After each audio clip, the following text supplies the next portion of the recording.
Okay, today's class, Pirkei Avos, Ethics of the Fathers, Chapter 5, Mishna 1, Part 4. Today we're going to get into the actual Mishnah, but I need to begin class with an apology. Very rarely do I send out my own invitations on WhatsApp to join a class that I'm giving in my WhatsApp group. Over 200 people I sent it to. Great title. Creation, Valuation, and Corona Crisis, How to Make Life Matter. And I was excited about the class, ready to go. And unfortunately, I had two great nieces' weddings in America and was up participating in them through Zoom. Went to sleep ridiculously late, took a little nap, thinking everything's going to be good, and I woke up at the very end of the time that I'd set for class. It doesn't happen to me very often. It does every once in a while, because I'm giving classes in Eretz Yisrael in American time, so clock's a little weird. Be that as it may, that doesn't excuse it, and I apologize for anybody that showed up to class last night. My only nechama, my only comfort in this is the knowledge that nobody schlepped to a place to hear a class. You know, at best you stayed up a little bit later or woke up a little bit earlier, but you didn't have to schlep anyway to leave your house. So that makes me feel just about that much better. But I do humbly apologize to anyone who went to the trouble of coming to the class and thought that they couldn't get in, there was something wrong with their Zoom or whatever, was worried that the class wasn't being given. So I just want to explain what happened last night. And Yirtzeh Hashem, I would love to say it'll never happen again, but it's not a usual thing to happen. Okay, so let's talk about this Mishnah. The Mishnah says, Ba'asara ma'amoros, with 10 utterances, Nivra Olam, the world was created. We spoke about the number 10. We spoke about the importance of every single number and what each number teaches us. We spoke about all the 10s that we have in Judaism, and that 10 is a whole number. 10 is every digit, 1, 2, 3, 4, 5, 6, 7, 8, 9, plus 1 equals 10. So 10 is the wholeness, the completeness of all the unique forces in the world. And then we spoke about what each unique force was, what number 1 was, what number 2 was. All this is available on the Shul's YouTube channel. We'll make the commercial at the end. Okay, so those were the first classes. And then now we're going to deal with the Mishnah itself. With Asar Ma'amoros Nivra Olam, with 10 utterances the world was created. It says the word Vayomer 10 times in the Torah, and therefore we understand the world was created with 10 utterances, and God said. The truth is, it only says it 9 times, not 10 times. Gracious is number 1, and then the other creation actions are all introduced with a Vayomer, but there's only 9 Vayomers, not 10 Vayomers. We'll have to deal with it. And the Mishnah asks, wait a second, but couldn't God have created the world with one Maimer? Just say once, let there be a world. Or create all the raw material and then let it all, put it all into place. But you only have to say Vayomer once, you have to say Vayomer 10 times. Why did God have to say Vayomer 10 times? Why do you have to break creation into 10 pieces so that there are almost 10 parts to the world? There are 10 manifestations of his presence in the world. He could have just put it in one place. What was the purpose of 10? But the why God did this was in order to be able to exact payment from the wicked that destroy the world. Shenivra basar ma'amoros, a world that was created in 10 utterances, so that if they do something that destroys the world, then they get punished times 10. V'litein sachar tov l'tzadikim, and to give reward for the righteous, shemekayim olam, that they uphold the world. Shenivra basar ma'amoros, it was created with asar ma'amoros, and therefore every beautiful thing that a righteous person does, so it becomes times 10. So first of all, I'm not sure what that means, that we times 10. I mean, it's like a pinball game. You hit certain targets in the pinball game and, it lights up, 0.5, times 5, times 7, times 10. You get this amount of points more. What does this mean? To give more reward, to give more punishment? What does it mean? What's the ethical lesson in this Mishnah? We know that every Mishnah in Pirkei Avos has to be teaching us some kind of ethical lesson. It's something about values. What value, what ethical lesson is being taught to me here other than the knowledge that God created the world with 10 mamaras? What does that do for my life? Has that changed me as a human being? And if God could have created it with one mimer, then why, in fact, did he create it with 10 mimers? Don't tell me that he wants to take up, exact payment and give more reward, give more points to the righteous, take away more points from the wicked. The truth is, that's weird. I could have built a house for $100, but I decided to build a house for $1,000 because if something happened to the house, I'll be able to collect more insurance. It doesn't really make much sense. So what exactly is the Mishnah teaching me? And then we have the problem of that there's really only 9 utterances, not 10 utterances. So let's understand something very important. It says that God rested on the 7th day. It also says that God finished creation on the 7th day. And everybody asks the question, what do you mean he finished creation on the 7th day? Didn't he finish creation on the 6th day? God can't work on Shabbos. Now he can't break his own rules. And if that's the case, so then what does it mean that he really finished by Yom Hashvi on the 7th day? And then it says Vayinofash, and he rested. Was God exhausted? Was he tired after creating the world? There's no exhaustion like that. So what does it mean that God, he needed to rest on the 7th day? And then the whole Shabbos concept is that just like God rested, that we have to rest. What was God resting from? It wasn't like it was a hard thing. He did it all with a mimer. He did it all with a sentence. The only thing maybe a little more difficult than that was the tweaking of the nose of Bewitched. Right? She would go like this, whatever, and things would happen. So with God, it was even easier. He didn't have to twitch any parts of his body. It was like, yo, man, you just had to say, and he created. So where was the exhaustion? So we understand like this, that in the first 6 days of creation, God created a world, and he created a human being in order to be able to benefit from that world. It's as if he built the house and then put the human being inside of the house. And that everything was created in the world to be ready, to be mukhan, for the human being to be put inside. But there was one thing was missing, was tachlis, was purpose, was a sense of nefesh, was a soul, was a spirituality, a vital spirituality. And that's what it means that God, on the 7th day, Vayinofash, that God put a nefesh, he put a living soul into the world. He put a purpose. And the purpose of Shabbos was to recognize that God is the creator of the world. To recognize something that we very often forget during the week because we're so engaged in our own mastery of the world that we sometimes forget to realize that who's the ultimate master of the world? It's God. And therefore, on the 7th day, God says, you don't show your mastery on the world. Don't plant, don't plow, don't cook, don't bake, don't knead. Don't do any of those things that show your mastery, that show your ability to create things and to be the master of the world. On Shabbos, you let that down so you can recognize that who is the master of the world, who is the Adon Olam? It's God. And that's really, in essence, the tachlis, the purpose of Shabbos. And that's what it means by Vayinofash. God wasn't tired in that sense, but he was tired because all he built during the week was a physical structure.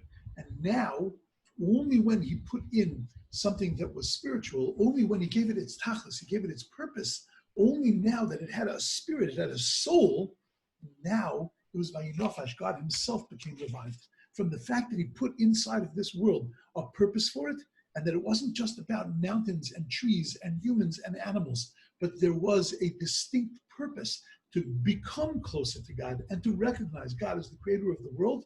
So the now Vayinofash, and that's what it means, Vayichal Elokim b'Yom Hashvi, that God only finished on the 7th day. Once he put the nefesh into the world, that's when the world was finished. The actual creation, physical creation, those were 6 days. But then giving it its tachlis, giving it its purpose, that was Vayichal Elokim b'Yom Hashvi, that God finished on the 7th day. And that's the purpose of tzaddikim in this world. The righteous people in this world are there to maintain this, to be able to recognize and to keep guiding us, to bring ourselves and to bring our lives closer to God. And therefore, the world was created by Sarah Mamoros. The world was created with these 10 utterances so that we understand how incredibly valuable this world is. That the 10 utterances, really, it was 9 utterances, and then it was the nefesh. It was God himself. It was God's presence in the world that we could feel and recognize if we did the right things. So it was 9 pieces of God in this world. It was 9 vayomers. It was 9 places where God placed himself in this world. And then came number 10. And then came the +1, and the +1 was godliness, was our feeling and being able to be cognizant and aware of godliness. It was the 9 ma'amaros plus Bereshis, and that gave us the whole picture. And that's what a person needs to know, that the world that they live in, the world that we live in, is an incredibly intricate, holy, beautiful place. It is a place that's alive. It's a place that has a neshama. We're reminded that when we say the Shema, and when we talk about that if we keep the commandments, Vayim Shema Tishmu, if we listen to God and we keep his commandments, then the earth is going to produce in its proper time. It's going to give us everything we need. It is going to be an incredibly fruitful experience, our existence here on earth. But if we don't listen to God, it's not that we're going to get punished, but that we're going to turn the world around. The world is not going to function correctly. The rains are not going to come. The fruit's not going to come in its time. We're not going to be able to hold on to the land of Israel. Our soul is connected to the soul of the land, which is connected to the soul of the world. And therefore, if we don't plug into that soul, so then the world has no purpose. And then the world goes awry and it starts to disintegrate. Because the whole purpose of the world is to recognize God and to recognize the soul of the world. And who is supposed to recognize that? The Jew is supposed to recognize that and then teach that to the rest of the world. And that's what a person has to recognize, that the world that I live in is such an elaborate, incredible world that it wasn't just God threw it into place, but that God step by step created and erected this incredible this incredible world, this incredible physical world, and then blew into its nostrils, imbued it with this incredible spirituality. And therefore, when I am Mekayim in the world, when I bring the world to fruition, when I do the things that the world is supposed to do, when I live in this world and keep the world functioning the way God wants it to function, so then it's not just that I'm keeping a monolithic world, a one-faceted world. I'm keeping that alive and I'm strengthening it, but I'm strengthening a world that is 10-faceted. And therefore, every time I do something that moves this world forward, I'm actually doing 10 things. I'm actually doing an incredible amount of things. And it's not even just 10, it's way more than 10. Because it becomes exponential, it becomes greater and greater and greater the more we put into it. But understand in the same token, that when I bring the world away from its purpose, when I veer it off course, when I do something wrong in this world, so then in essence what I'm doing is I'm not just destroying, I'm not just impairing and tampering with a world, but I'm tampering with this incredibly elaborate 10-faceted world. And therefore everything I do is exponentially much worse. What this mission is teaching me is that to understand that the world that we live in is incredibly valuable. The stakes are incredibly high. And the job to bring this world up and to make something of this world and to bring this world and my existence and the world's existence closer to God is a yeoman's task, is a huge task. But every time we do it, every time we take a little step forward, it accomplishes ilamas. It accomplishes huge things. And every time we don't accomplish it, so then it's destructive and it destroys incredible things. But it goes even a step further. Because I think that what the Mishna is trying to teach me is that the Mishna is trying to tell me that everything rests on my shoulders. As the Gemara says, as other Mishnayos say, that every time I do something positive, I bring the world up. And every time I do something negative, I bring the world down. Which means that ultimately it all rests on my shoulders. And that we have this concept that we live in a world on our own.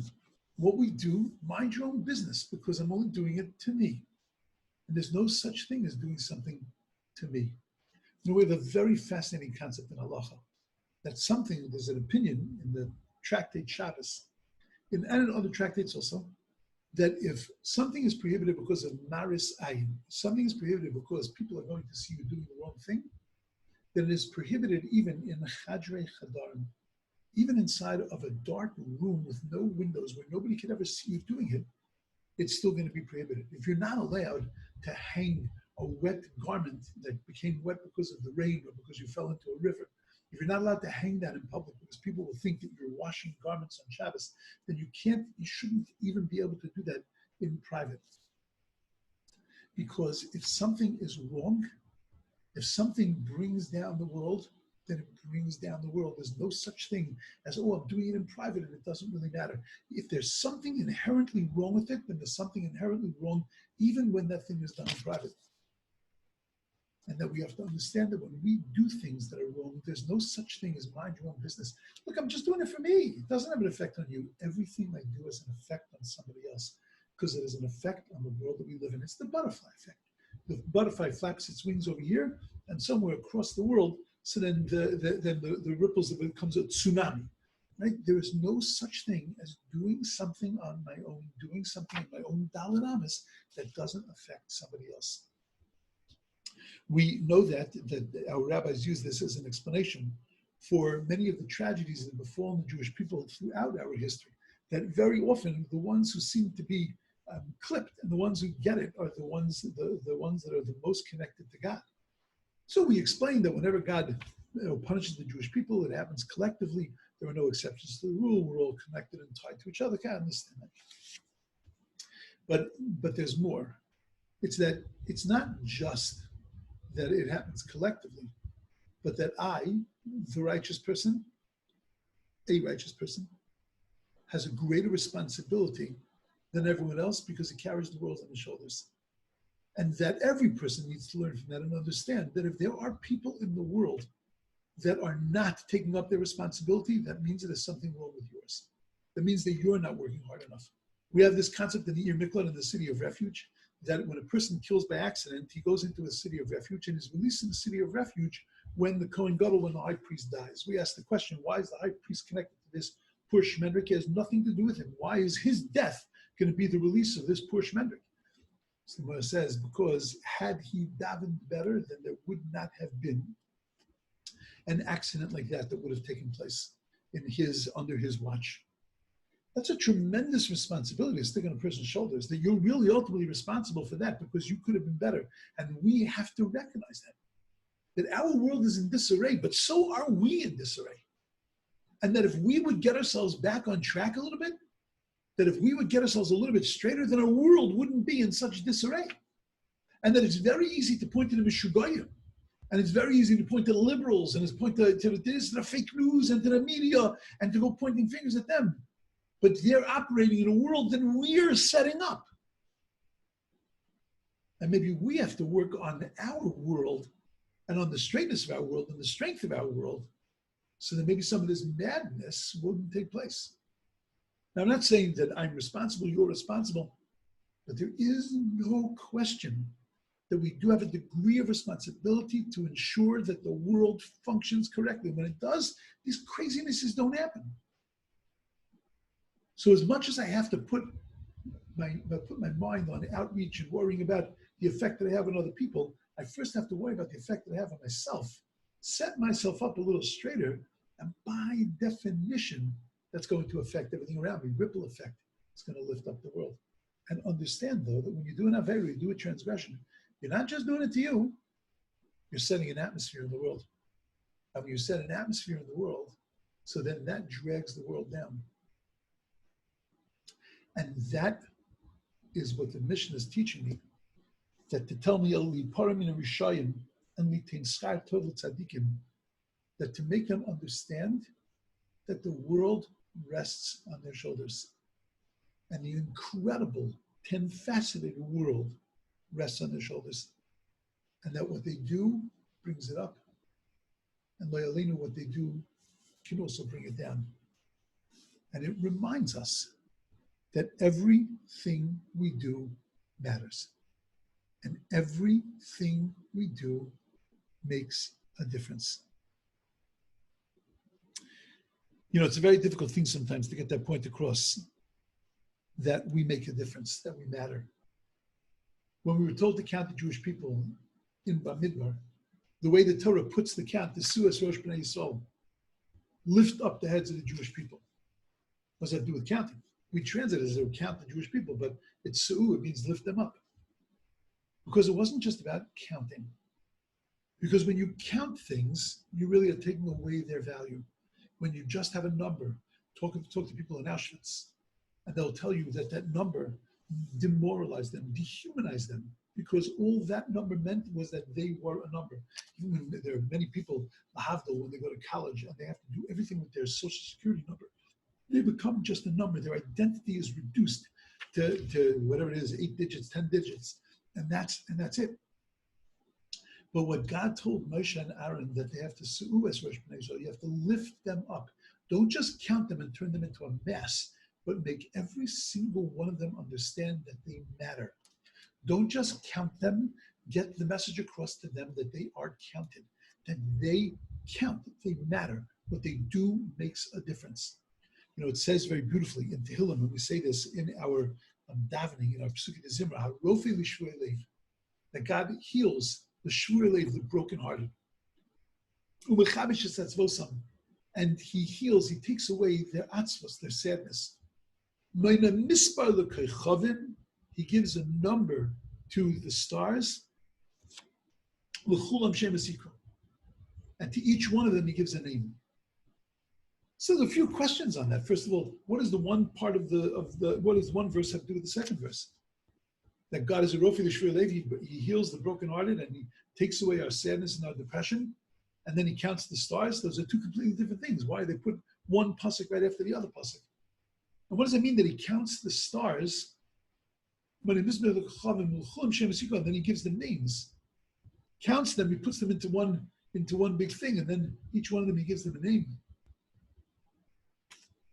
So I'll tell you what David Melech is saying beautifully. What David Melech is telling us is that why does a person's heart break? One of the reasons is, one of the things that happens when a person's heart breaks is that they feel like nothing. God forbid a person has a love and it doesn't work out. A person has a dream and the dream doesn't come to fruition. They're heartbroken.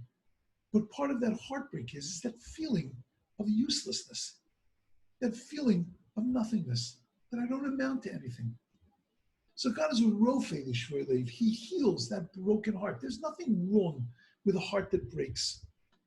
But when it becomes atzvus, when it becomes sadness, when it becomes a sense of yiush, when it becomes a sense of despondency, a sense of I don't matter, that's mechabesh atzvaisim. God heals us from that. How does He do it? Like He does it with the stars. The stars are a mess, but then He's Meina Mispar, counts every single star. And then L'chulam shem esikro, He gives each one of them a name and tells every star, you're valuable, you're a star. You're awesome, you're special. You know, I remember as a kid, I used to hear these announcements on the radio come Mother's Day. What do you get your mother who has everything? Buy your mother a star. And the star registry, you pay a certain amount of money, not pennies, you pay an amount of money, and you get a star named for the person that you want to name it for. You get a map of the stars, and it shows you where your star is. You get it's a beautiful mounted thing. Now, the reason I know this is not because I bought one. Now, I know that I can't necessarily be trusted on these things. My favorite place in the world is the Del Mar Fair, and that middle pavilion where you can get all the latest gadgets. And I have to be protected. And very often my wife and children come with me to protect me, to make sure that I don't buy 2 of that magic knife that can make roses in 3 cuts. Correct. One year they were showing a special thing that you stick inside of a fruit, and then this was even better. You take a spigot, you put inside of an orange, you turn the orange over, and it pours out ki'ilu. It's like a glass of orange juice into a glass. And I'm thinking, wow, that's amazing. You don't have to sit there and catch with the orange. Just stick this thing inside. It's beautiful. So you buy one, it costs X amount of dollars. You buy two, it costs X, but you buy three of them. So then the deal is like the deal of the century. What's X? Okay. And needless to say, there were a lot of crushed oranges in my kitchen. Not even a third of a glass of orange juice. Anyway, be that as it may, I did not buy one of these stars. Somebody bought one for me. And on one of my birthdays, it shows up in the house, this very beautiful frame with a map of the star world. I think a few billion star years away was my star with my name on it. And the truth is, every star has a name. HaKadosh Baruch Hu tells every star, you matter. Sure, it's a mass of stars, but every single star makes a difference. Now, without every single star, we don't have that solar system. We don't have a universe. And that's the way God heals us from our feeling of nothingness. He reminds us that when a every one of them has a name. Every one of us has a name. Every one of us has a tachlis. Every one of us has a mission. Every one of us has a purpose. And that's the reason why in the Torah we're counted a few times. And we're told that this is part of God's way of showing how he loves us. So the classic way of explaining that is like a person who loves their money counts their money, but I think it's much more sophisticated. I think that the reason why God counts us and he shows his love to us, because when he counts us, he doesn't just count us. He's su'u es rosh, he lifts us up and reminds us, you matter and you matter and you matter. Like we count Sirot, today's 1 day, 2 days, 3 days. This day matters, that day matters, that day matters. And therefore, God wants to send us the message that we count and that we make a difference. And that's the reason why we read this parsha of Bamidbar. We read that parsha right before Shavuos, because before we get the Torah, the Jewish people stood there. All the masses together stood at the foot of Mount Sinai. And we all heard the voice of God and we all called out, Na'aseh v'nishma. And we tend to lose sight of the fact that we were there and that every individual person has a chelik, a portion in Torah. And that's why God spoke to us, many parts of it in the singular. That I am your God. This is your Torah. Because every individual has his place in Torah. That's why we say that there are 600,000 letters in the Torah, which happens not to be true, but that's for a different time. Nevertheless, every Jew's neshama is tied to a letter in the Torah. And if that's the case, and if one letter in the Torah is missing, then the Torah is puzzle, because every single Jew matters. And every single Jew counts. So before we get the Torah on Shavuos, we have to be filled with that sense that we make a difference. And that's why we read this parsha of the counting of Su'u es Rosh B'nai Yisrael. Lift up the heads of the Jewish people. Make sure they understand how valuable and important they are. We read that before Shavuos. In the rest of that parsha of Bamidbar, we're told about the Degalim, the flags. Flags usually tend to separate. What these flags did was remind us that every single one of us has a mission. Every single one of us, every single tribe, every single thing we associate with has a mission and a purpose. And therefore we have to find that mission and purpose. And this in truth was Avram Avinu's koyach. Avram understood that he had a mission.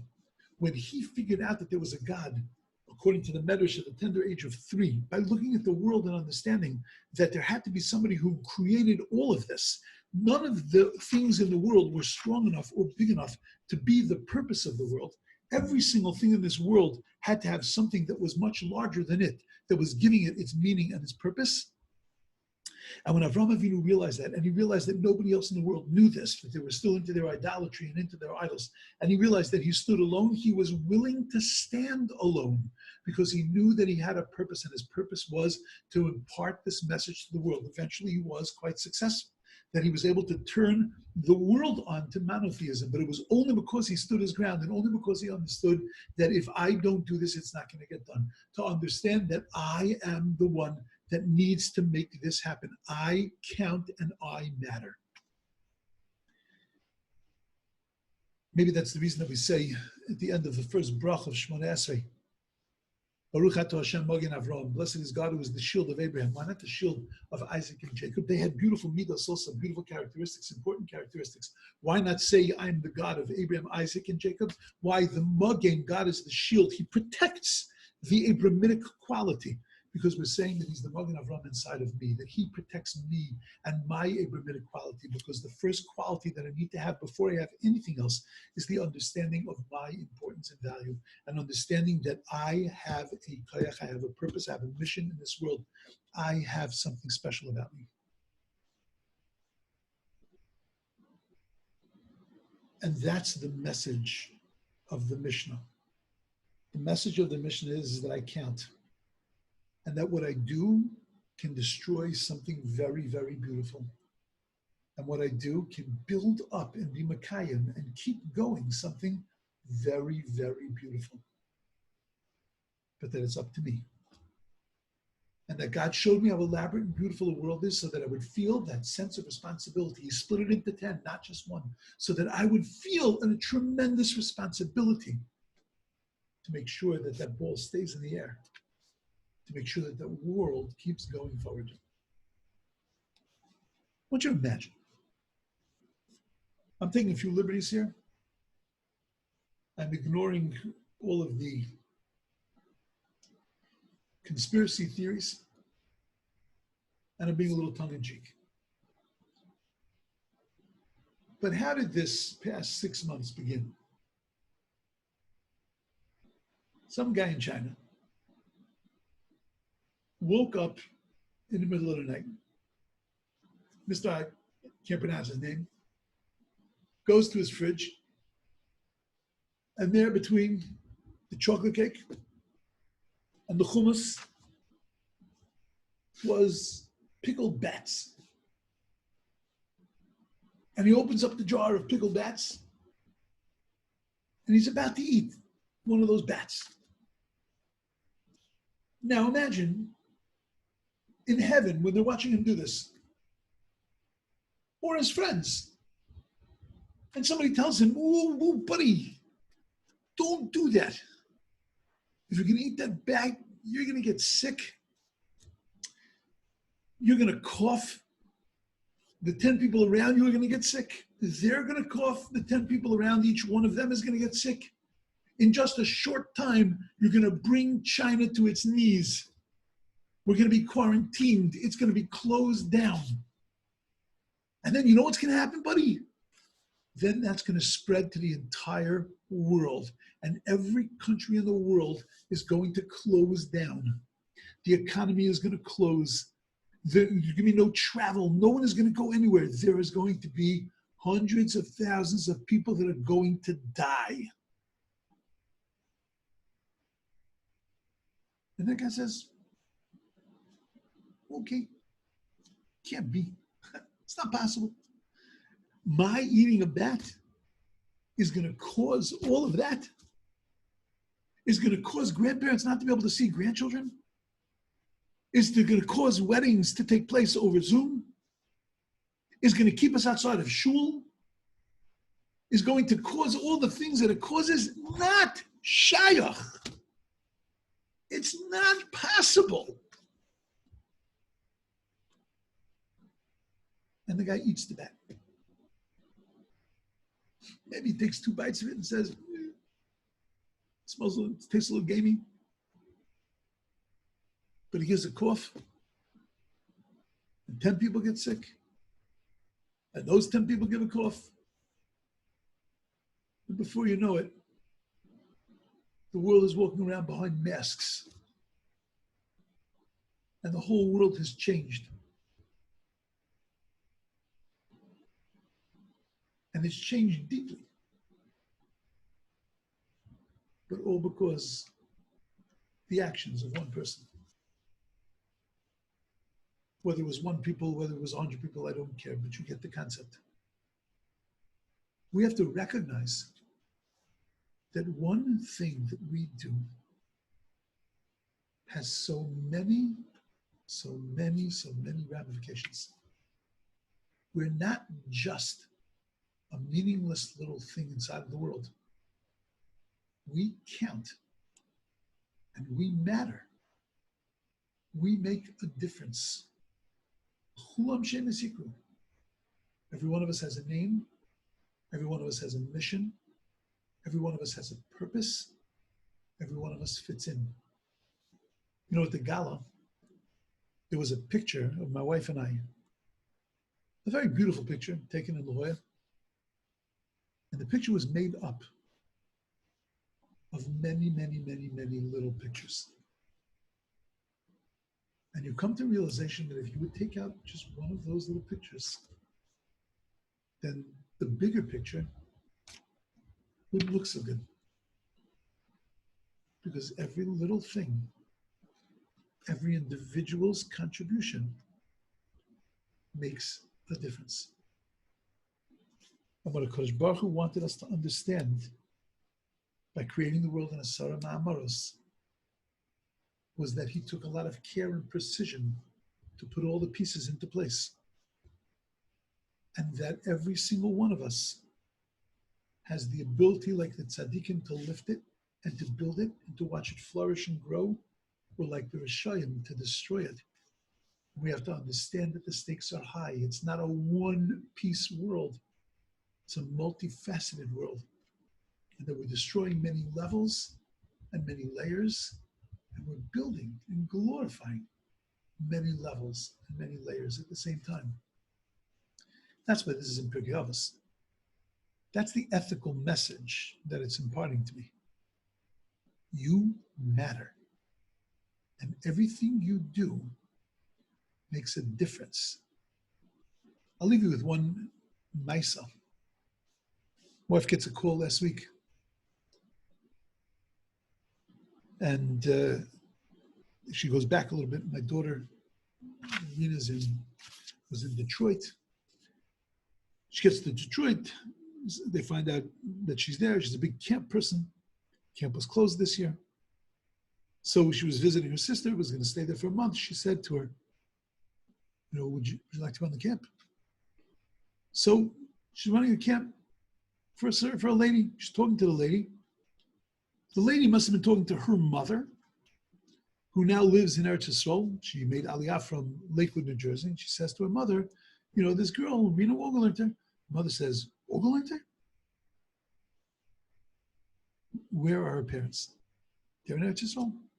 Give me the number. Lady calls my wife and tells her the following story. 38 years ago, right after we got married, 39 years ago, one of the things that I was doing, I was learning in Yerushalayim. I was dorm counselor and a Rebbe in a yeshiva. And I also on Shabbos would very often go to Shabbatons.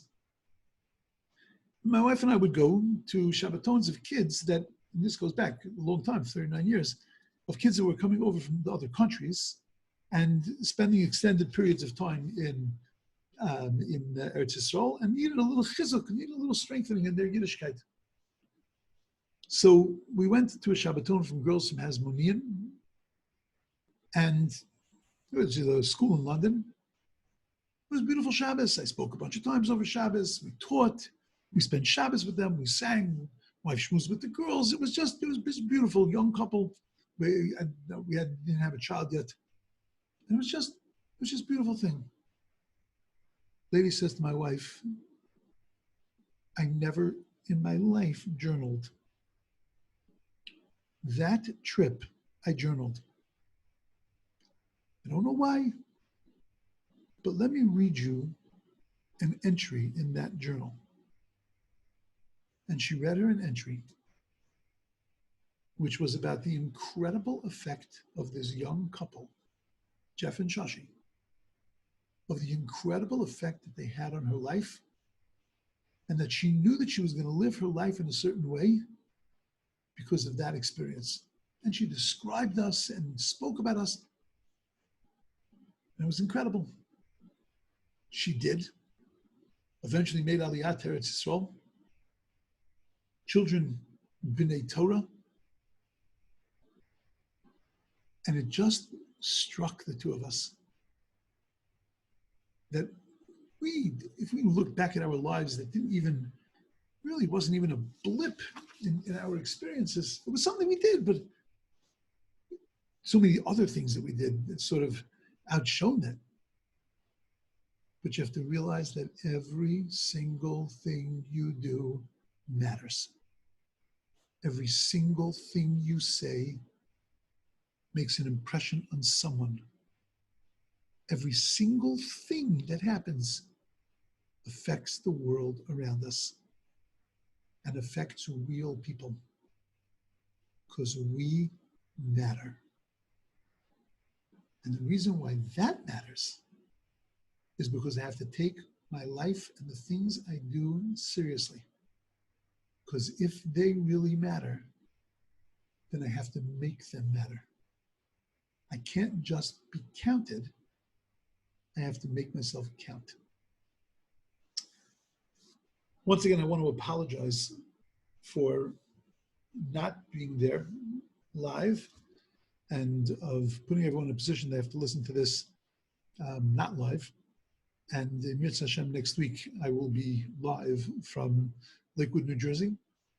Same time, or whatever time it's supposed to be, either 8:15 or 8 o'clock, whatever. Things might change a little bit next week because I was getting a little earlier.